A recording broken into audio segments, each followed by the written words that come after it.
Maulid itu ulang tahun. Bukan ulang tahun maulid itu. Bukan ulang tahun, bukan peringatan ulang tahun maulid itu. Ingat baik-baik. Kalau pakai peringatan itu pakai Id. Idul Milad, ya, hari kelahiran, peringatan hari kelahiran, ulang tahun. Tapi kalau cuma maulid itu waktu kelahirannya. Apa hukumnya hari kelahiran? Hari kelahiran gak ada hukumnya. Yang melekat hukum itu bagaimana menyikapi hari kelahiran itu. Itu poinnya. Paham ya? Ketika ada perbuatan melekat kepadanya, maka di situ ada hukum. Maulud itu bayinya berarti nabinya. Apa hukum maulud? Apa hukumnya nabi? Nabi yang lahir gak ada hukumnya. Jadi kalau Anda menolak maulud dengan pengertian seperti ini, maka Anda keluar dari Islam. Kalau dalam hukum seperti ini, saya menentang maulid Nabi, berarti Anda menentang kelahiran Nabi sallallahu alaihi wasallam. Saya menentang maulud Nabi, berarti Anda berhadapan dengan Nabi, Anda musuh Nabi. Jadi kalau Anda dimaksudkan dengan kata maulud dan maulid, Anda tidak bisa menentangnya, bisanya menerima. Saya menerima. Kenapa? Karena dalam pengertian bahasa, maulid itu artinya waktu kelahiran.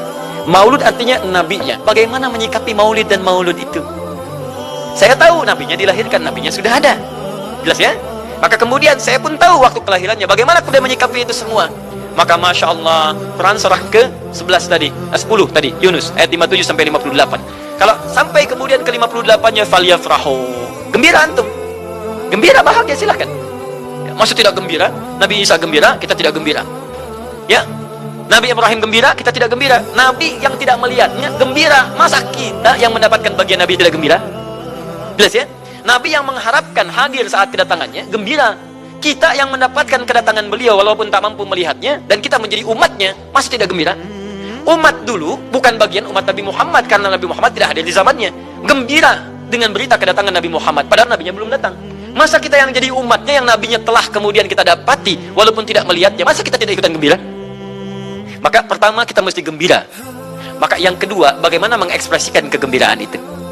Maka contoh-contoh dari Nabi Sallallahu Alaihi Wasallam, bagaimana mengekspresikan kegembiraan dengan Nabi Sallallahu Alaihi Wasallam itu, pertama Nabi sendiri menyikapi hari kelahirannya dengan berpuasa di hari Senin.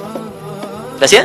Ini bagi Nabi sendiri pribadinya. Nanti jadi hukum untuk kita. Nah, sekarang bagaimana para sahabat menyikapi kelahiran Nabi Sallallahu Alaihi Wasallam, kedatangan Nabi Sallallahu Alaihi Wasallam, dan menyikapi keberadaan Nabi Sallallahu Alaihi Wasallam. Bukan cuma lahirnya, tapi setiap kedatangannya. Nabi datang dari Madinah, dari Mekah ke Madinah disambut oleh para sahabat yang ada di sana.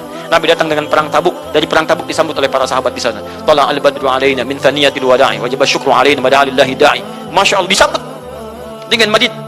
Bukti kesenangan mereka kepada Nabi Sallallahu Alaihi Wasallam. Ada yang memuji Nabi Sallallahu Alaihi Wasallam seperti Hasan bin Thabit, buat puisi-puisi memuji Nabi. Seperti Zuhair bin Abi Salma, tadinya musuh Nabi, begitu masuk Islam memuji Nabi Sallallahu Alaihi Wasallam. Ada yang lagi kemudian menghormati Nabi dengan kedatangannya, dengan mengikuti Nabi kemanapun. Nabi mencontohkan, amalkan. Nabi mengajarkan, ikuti. Masya Allah. Begitu Nabi meninggal, diabadikanlah kemudian nilai-nilai penghormatan itu. Ada yang menulis sejarah tentang Nabi.